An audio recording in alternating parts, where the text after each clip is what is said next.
Okay, we're all getting ready to record now.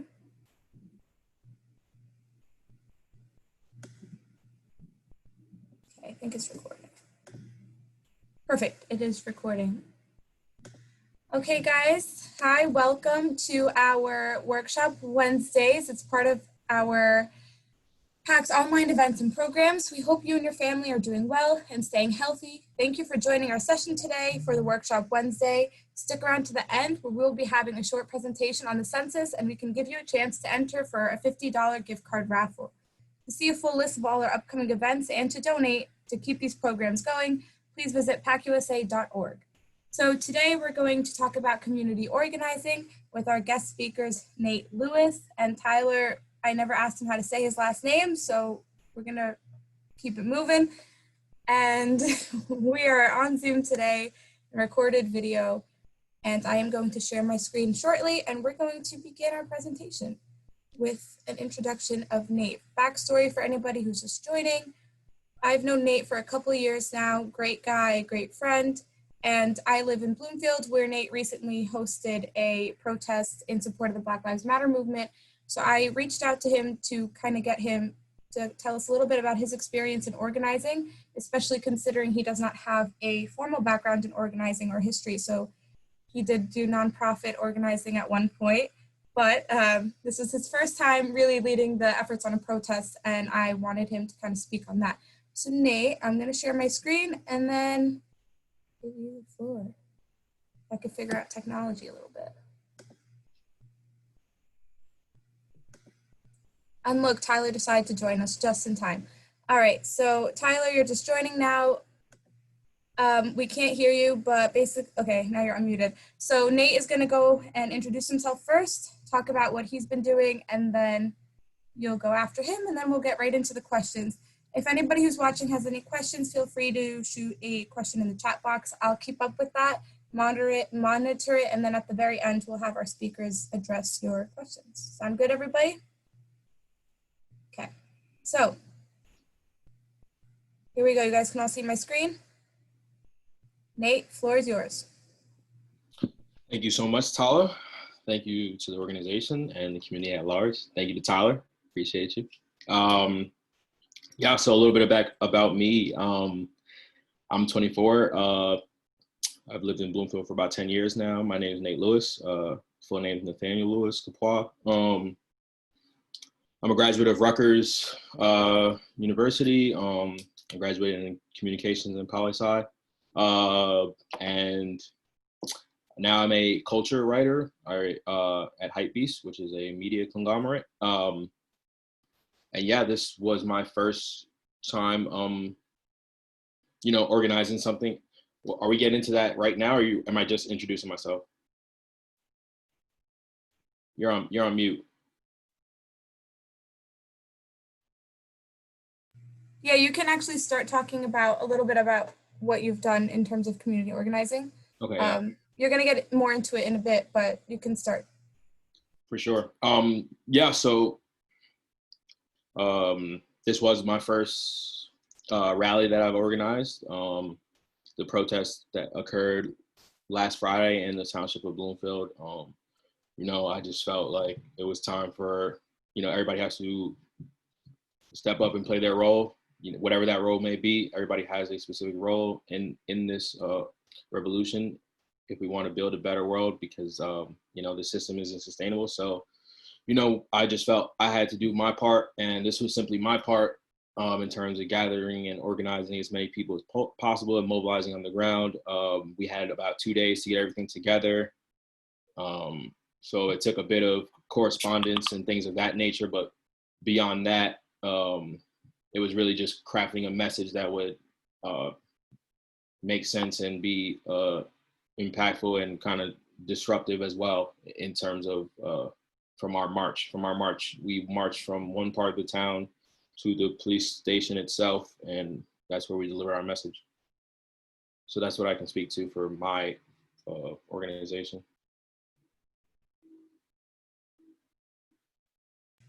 Awesome, and thank you so much, Nate, for introducing yourself. Tyler, you can go ahead. Hey, what's going on, everybody? Tyler. Thank you, Nate, for that. Thank you, Pac, for holding this. Thank you, Tella, for doing this. Um, yeah, my background, 26 years old. I graduated from Willie P. I'm going back to Willie P right now for teaching. I've been in the movement for almost 10 years now. I kind of cut my teeth on the student organizing that was happening within Willie P, where we tried to lower the tuition on campus. We were doing the same things as right now, fighting racial injustice. This was when BLM really kicked off on campus, and it was more so that we were doing occupations within the student center, doing walkouts and stuff. I did that for a bit.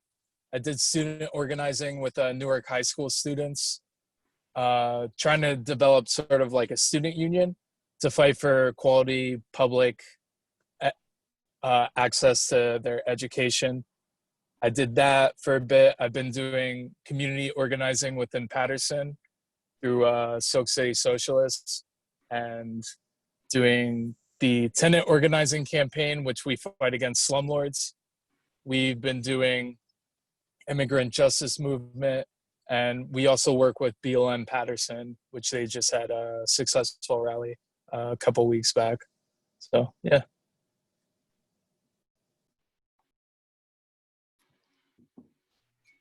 Awesome. Sorry, guys. I'm not technologically advanced. So thank you guys for introducing yourselves. So we're going to go to the next slide and kind of go over the questions. Again, for anyone who's just recently joined, if you guys have any questions throughout the presentation, feel free to shoot them in the chat box. I will read them to Nate and Tyler. But for now, we're going to start off with some basic questions. First and foremost, you guys kind of already got into this, but discuss the time you had to organize for community and in detail, what routes did you have to take and what was the hardest part and what did you overcome? So anything that's kind of broad or detailed, honestly, whatever you feel was like the most difficult part and how you pushed past that. So Nate, if you want to start. Yeah, for sure. Yeah, so for us, when we organized, it began with a group of three of us, and we were just kind of, in the wake of everything going on, we were feeling a bit disjointed and kind of drained and just very upset about what was going on.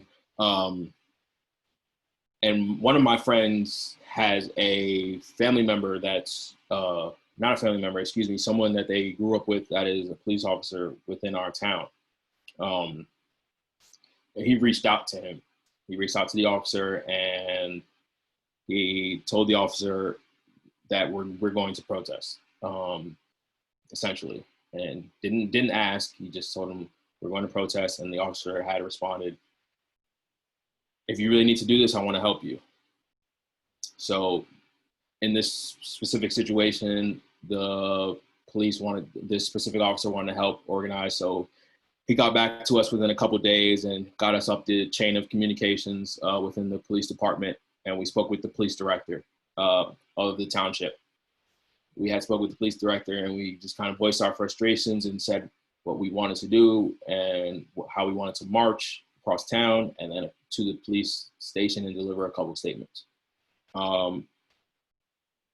He was very encouraging of it. I have to be honest, he was very helpful and wanted us to do this. And he helped us make sure everything was okay, make sure everything was blocked off for us and things of that nature. So he made sure if there was, I don't believe there was any permits needed for this, but if there was any, like he said, he would take care of it. So everything was taken care of essentially through that. So now for us, it was just getting the word out, creating a flyer, specifically understanding what the message was that we wanted to get out and what we wanted to get across. So organizing in terms of who was going to speak and then opening the floor to the community voices also to be able to speak, organizing where to march to, so the logistics, which was about like a mile and a half, like maybe a mile, not very much, but from the high school to the police department. And then, yeah, delivering speeches and letting the community voices be heard in that space, and also having the police director speak.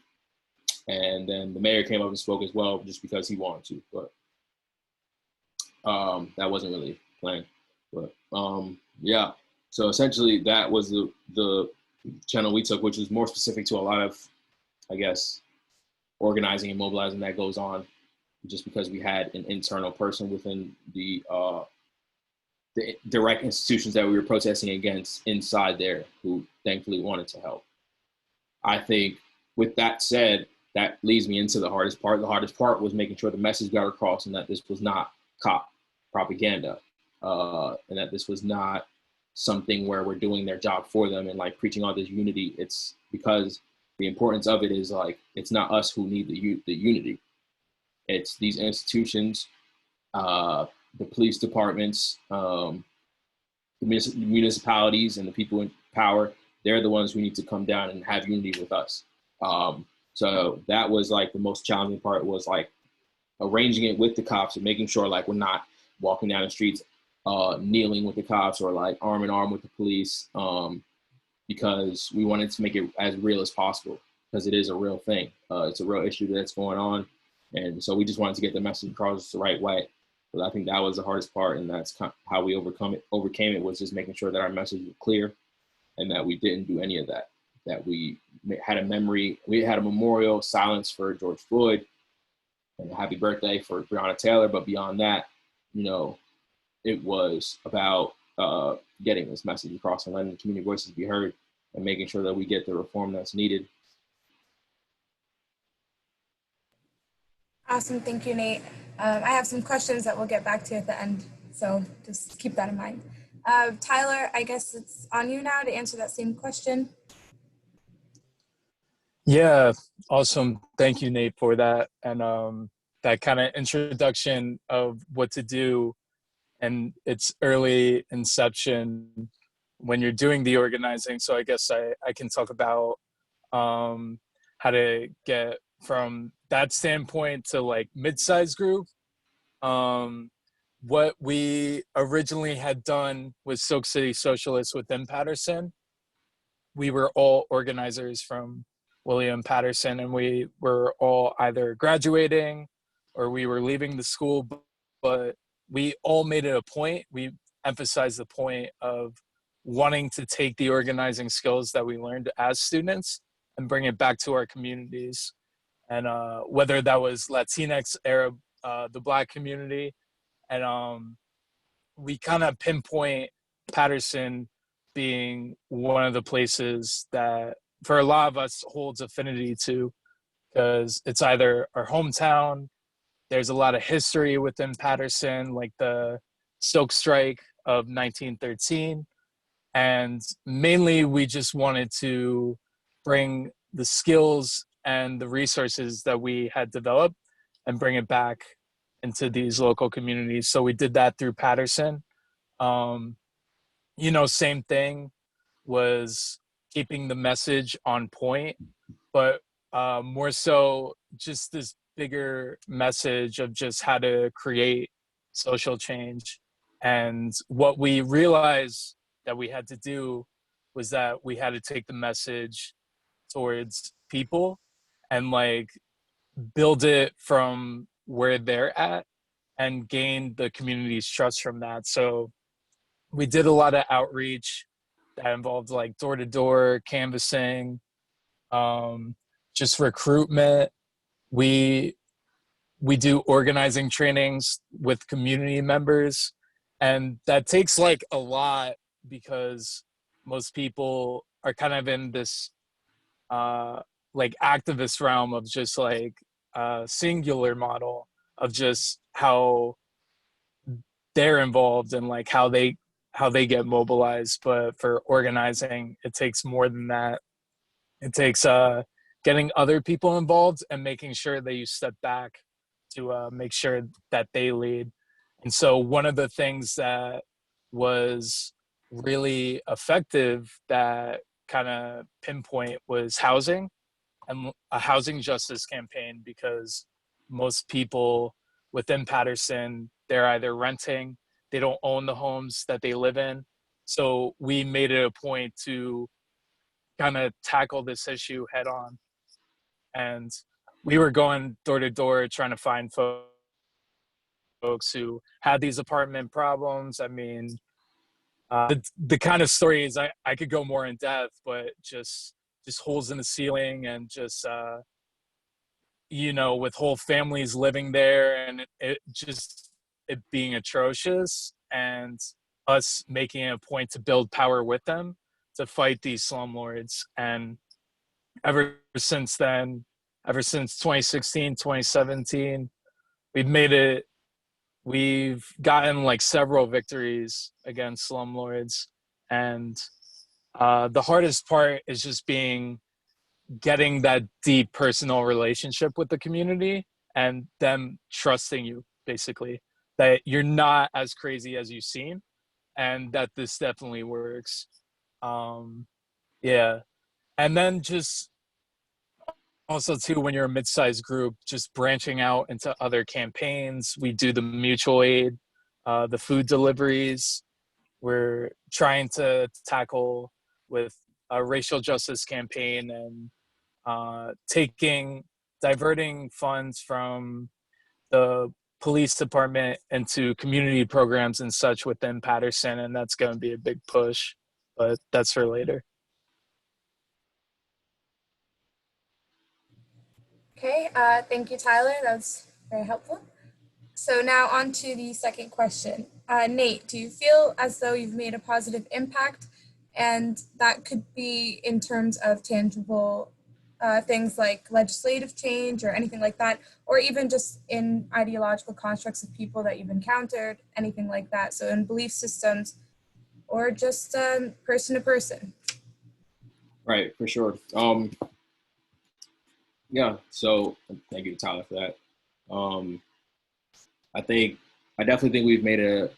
It was a step. It was a first step in the right direction for this town, at least. I don't feel like there's definitely been social justice movements within the town, but it's more individual based. Uh, More individual based in like organization, like literal community organizations within school based rather than bigger mobilized groups.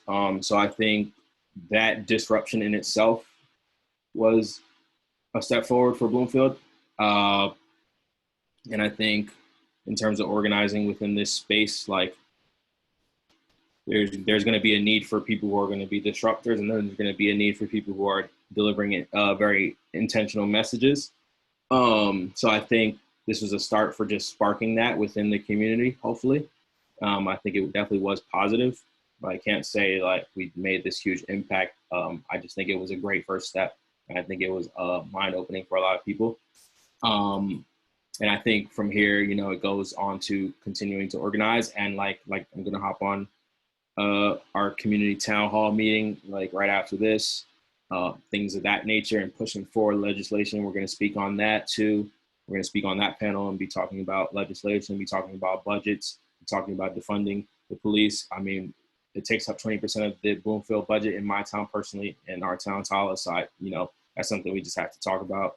And then I just wanted to bring up also like a point of like something that like has always stuck with me in terms of political movements that my Professor Michael Rossi, taught me at Rutgers, was just like this idea of like when social revolutions begin, the hardest part in transitioning into like new communities is like getting everybody on the same page. So I think that's going to be a really important part, is like getting everybody on the same page, understanding like what it is that we want, what it is that we need, and like getting everybody on the same accord to be able to push the message forward. So like that's tangible and ideological. So in terms of legislation, and then just like in terms of thinking too, like where we want to go. So yeah, I definitely think it was a start and a push in the right direction and a positive impact. Thanks, Nate, for that. for any of you guys who just joined, I mentioned this earlier, Nate and I actually live in the same hometown. I've known him for a couple of years because we went to high school together.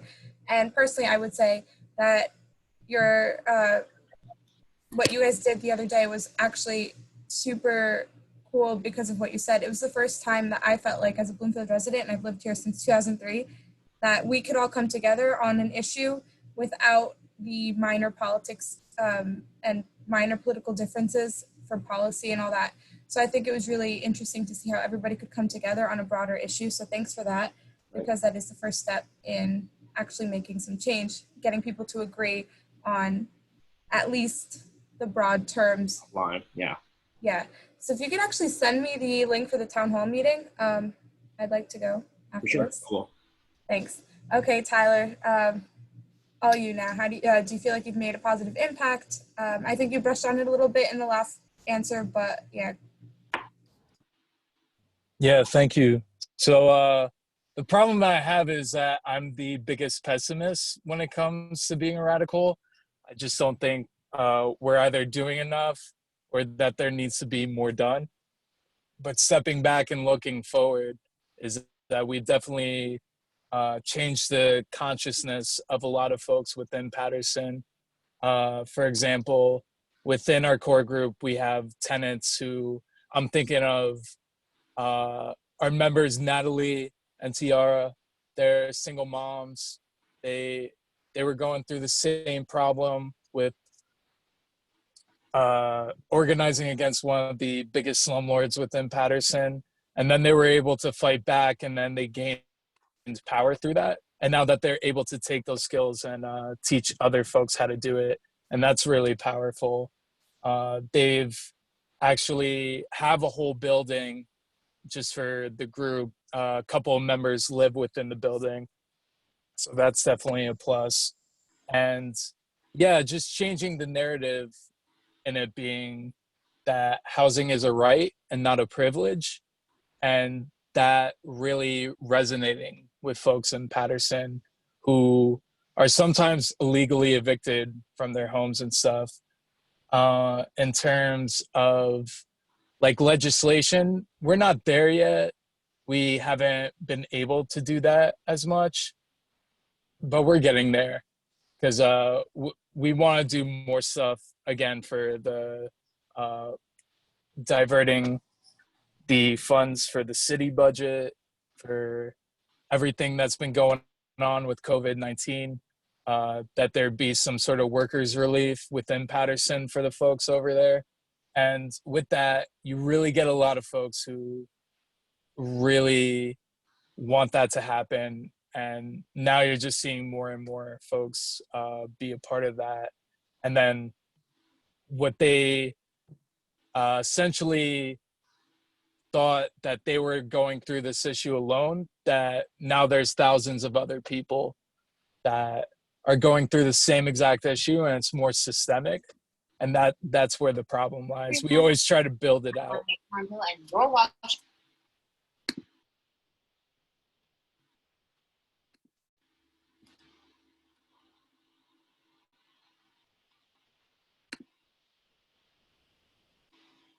So yeah, that's Yo, Sorry, guys. that's my part. I had a little issue. Okay, so thank you, Tyler. I really like that whole thing about changing the narrative. I think that's super important. It also plays into what Nate was saying, changing the narrative, getting people to understand that certain things are fundamental rights and not privileges. Pretty cool. Next and final question that I have prepared, and then we'll open it up, and then I do have some questions just that I came up with now. So who are some organizers or activists that you look up to, both on a local level and throughout history? So Tyler, that's, Nate, you can.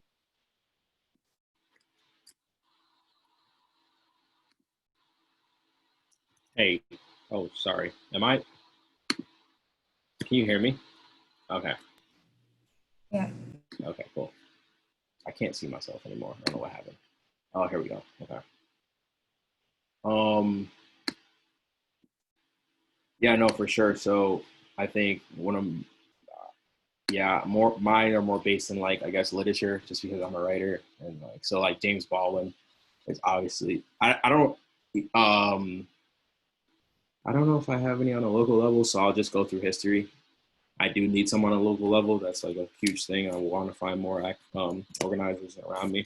But yeah, James Baldwin is someone who's just an incredible mind.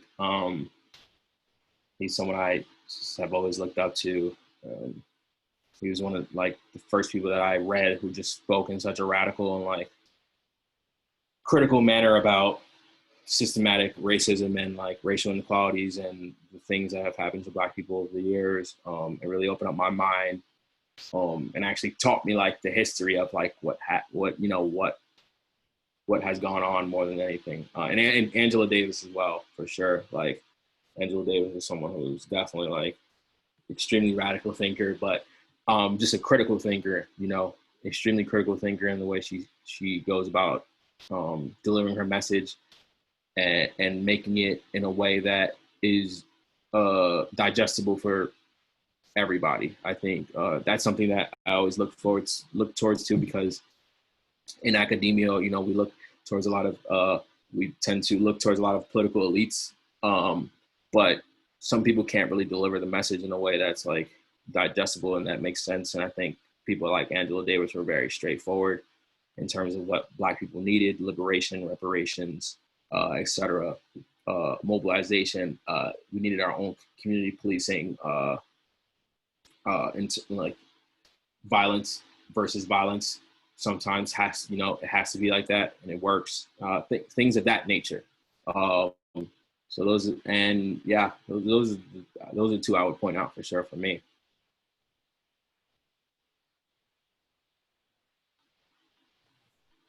Awesome.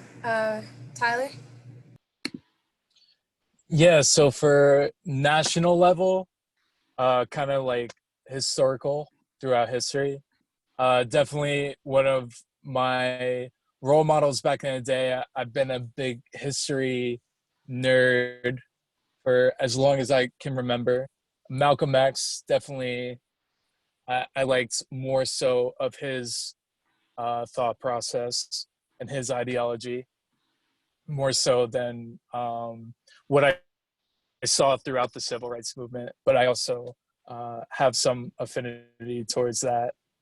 The Black Panthers, their organizing model, and what they actually did with the Rainbow Coalition, where they were able to team up with Puerto Ricans, poor whites, Chicanos, and just any other oppressed group, oppressed minority.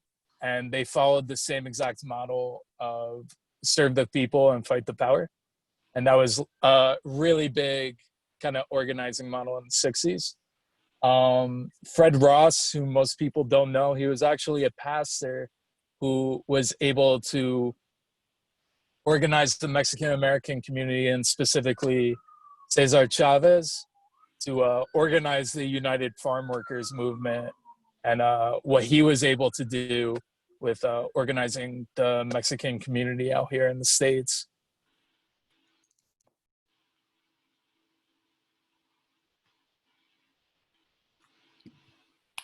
My sorry. My one mentor who got me into the movement was Deanna, Anna. They brought me along when through the student movement when I was just kind of like a fellow traveler, and I kind of liked what they were doing, that they were helping out other students with finding a place to stay and fighting higher tuition. My friend and mentor Akeen, who has shown me the ropes a lot, I have like a lot of respect and love basically for him. And he grew up in Bloomfield too, so that's a plus. Hey, So yeah, those are basically who I'm influenced by. I think there's a trend. Bloomfield is just producer of great people. But moving on. Thanks, guys. Um, I don't know, my computer's not working like it should be, but the next slide is resources. So if you guys have any, there we go.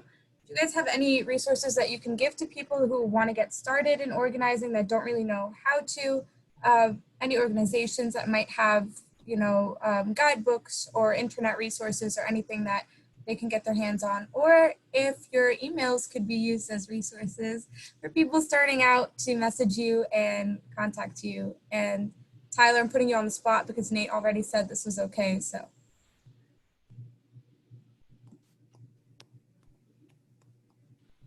Oh, you want me to talk about it, or? Yeah, you guys can talk about any resources now. I got a couple of resources in terms of like strategy charts, and kind of like organizing your own thing. I can put that in the resources below. And then just terms of advice or any type of skills that people want to learn about, I can definitely link as well. There's one group in particular who does organizing strategy and everything around this, and that's Momentum.